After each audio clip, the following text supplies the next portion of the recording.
Hey church, it's good to be together with you through worshiping here in this moment together. It's a new year. It's a time of thinking and remembering. We still have a little buzz, right, from what's coming forth before us. Today we think of baptism together. So, friends, pay attention. The Spirit of God is here because we're here together. Let us worship.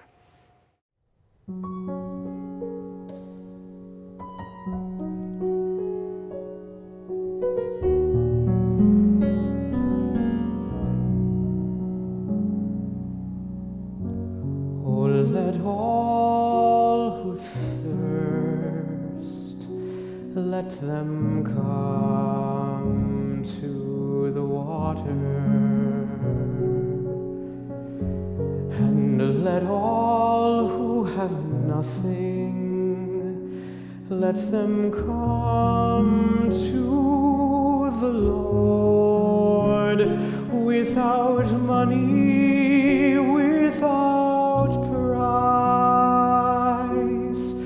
Why should you pay the price except for the Lord?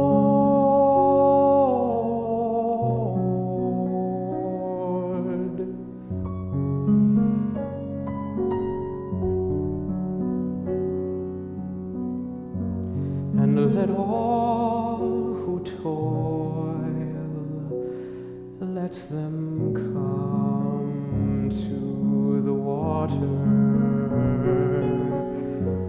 and let all who are weary, let them come to the Lord. All who labor without rest, how can your soul find rest except for the Lord?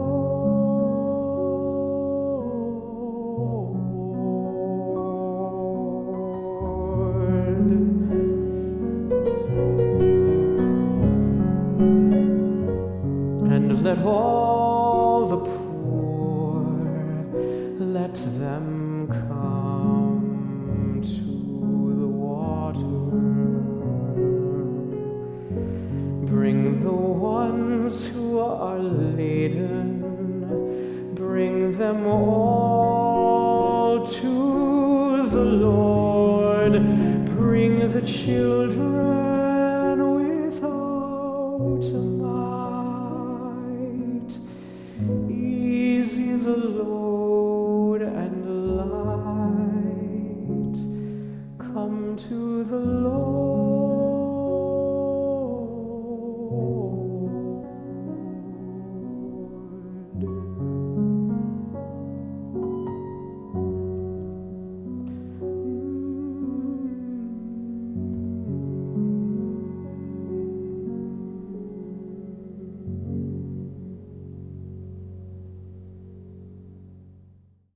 Our scripture today comes from Isaiah 42. Here is my servant, whom I uphold, my chosen, in whom my soul delights. I have put my spirit upon him. He will bring forth justice to the nations. He will not cry or lift up his voice or make it heard in the street. A bruised reed he will not break, and a dimly burning wick he will not quench.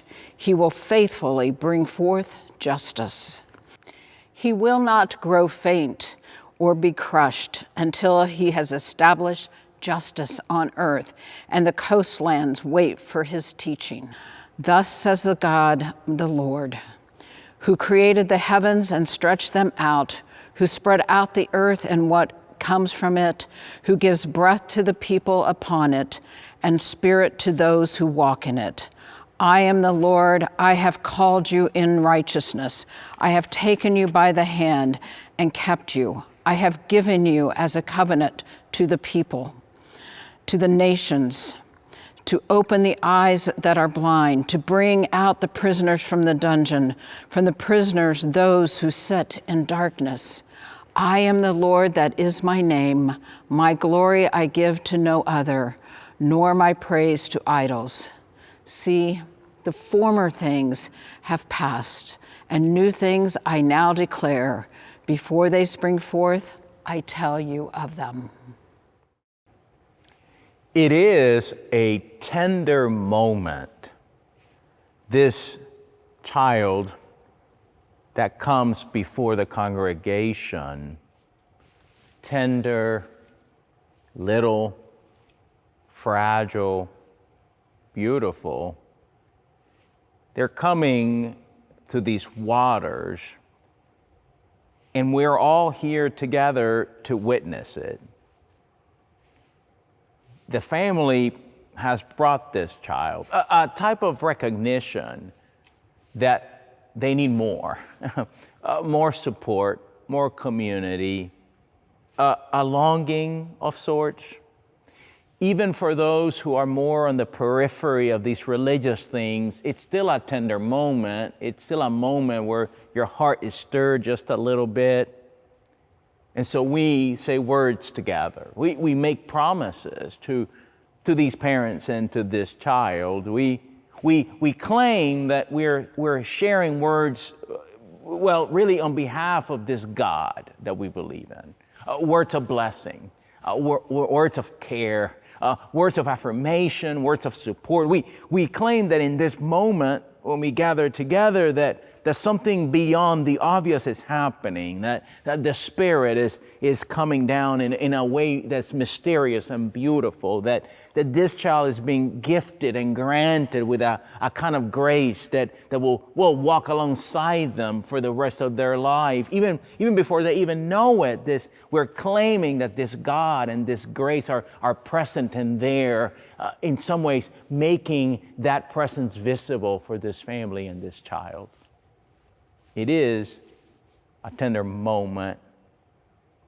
Now, certainly when there's a child in the mix, that tenderness might be much more obvious.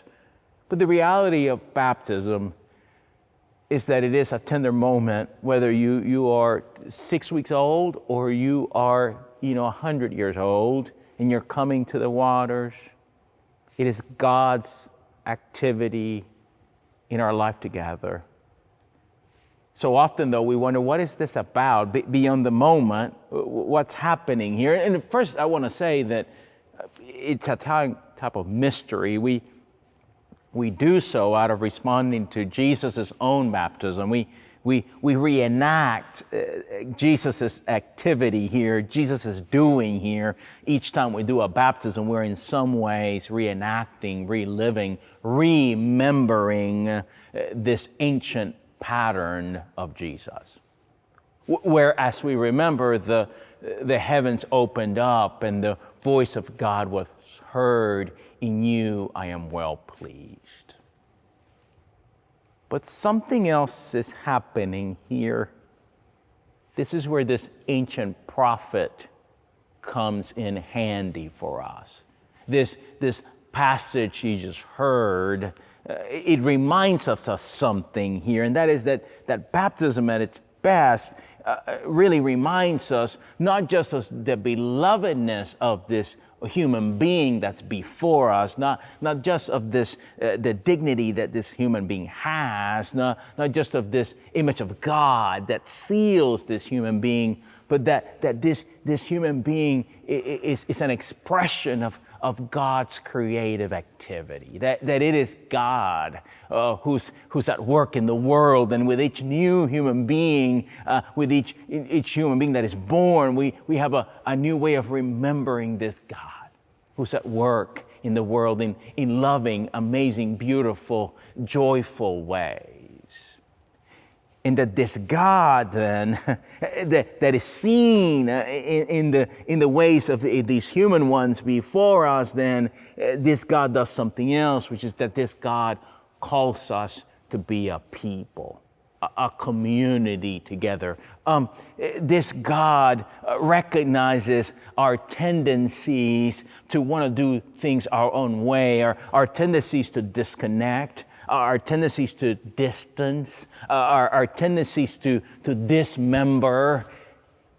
And this God in baptism calls us to the waters, the waters of new birth, the waters of life, the waters of creation, as a reminder that we belong. We belong to a people, into a very particular kind of people. No matter what our story looks like, where we were born or who we claim to be, it doesn't matter whether we have all our stuff together or not.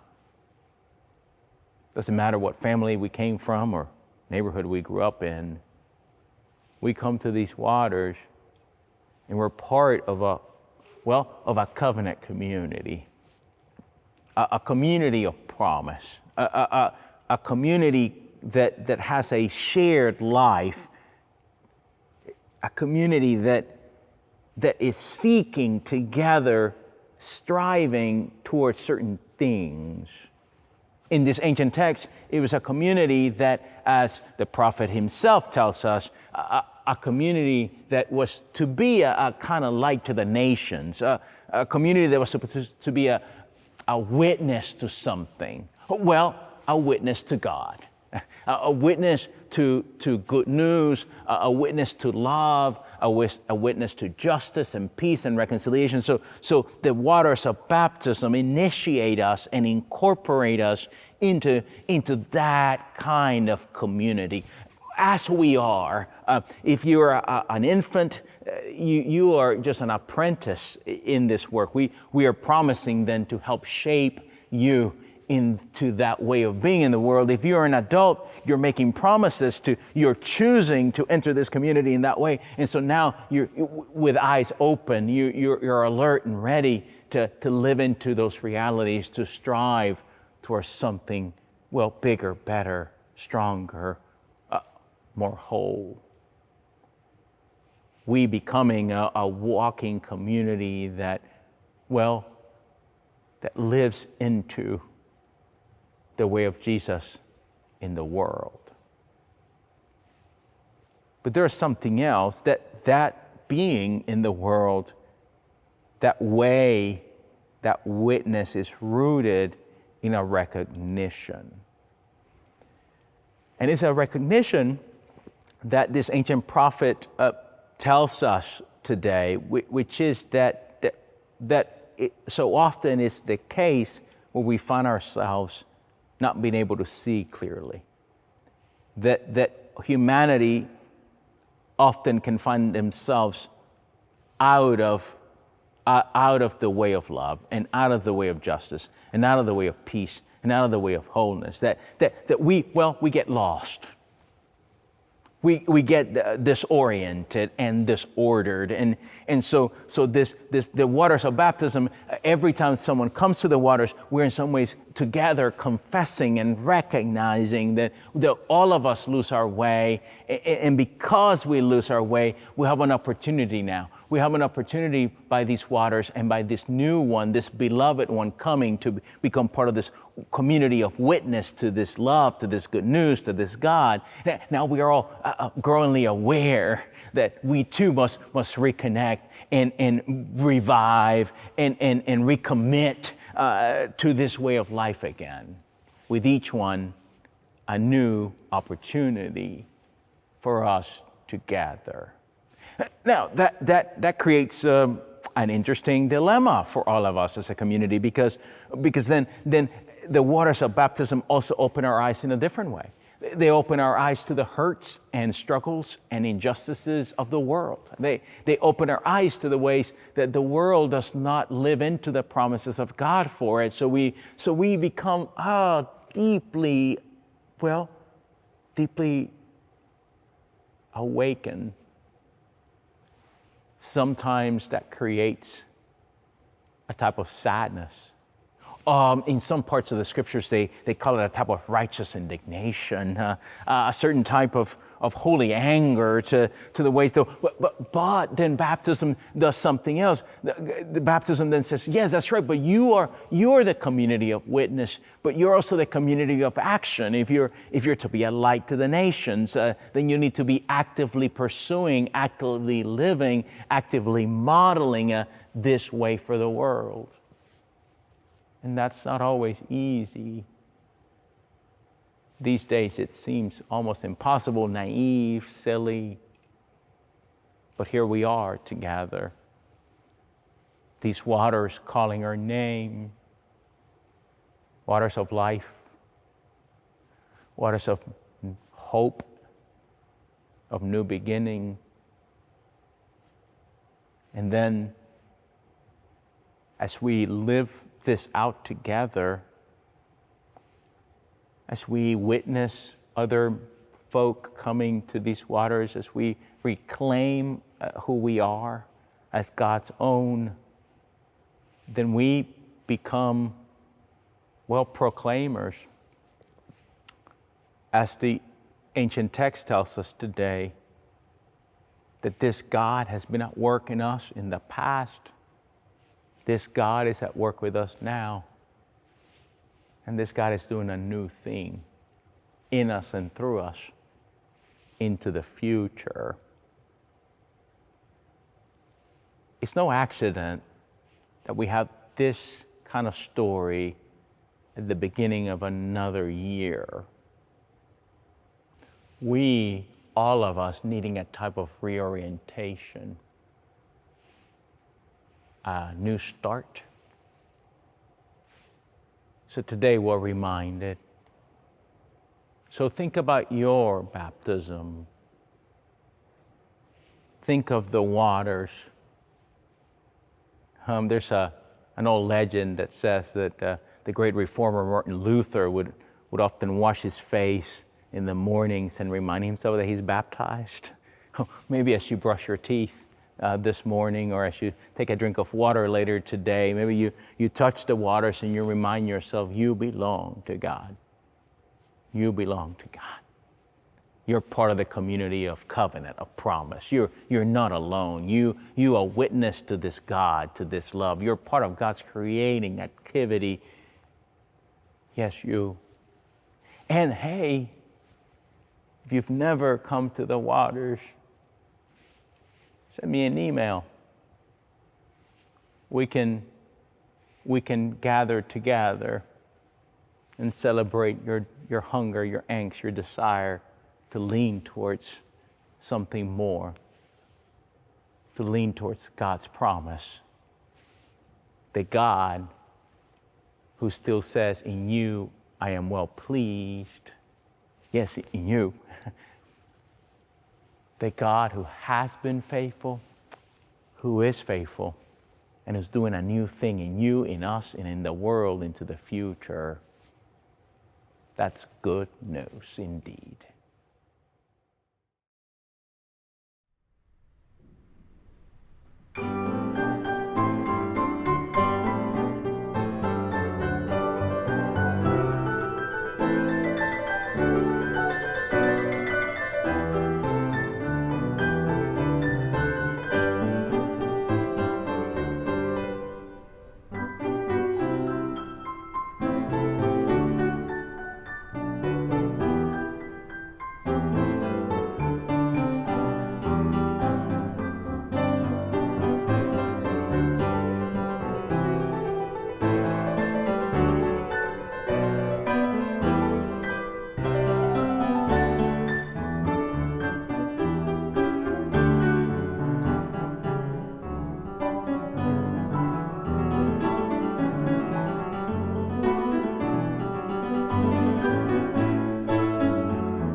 Friends, I am so glad that we were able to worship together right now. I know you heard a good sermon from JC on baptism, about that's our fundamental identity. We're part of the divine life. But listen, if you have not been baptized, call First-Plymouth. We love to help someone have that moment in their life, that transformation. But now, hear this benediction. Surrender your anxious cares to God. Find your joy in serving others. Have a peaceful heart, and then take that peace and love to others. Amen.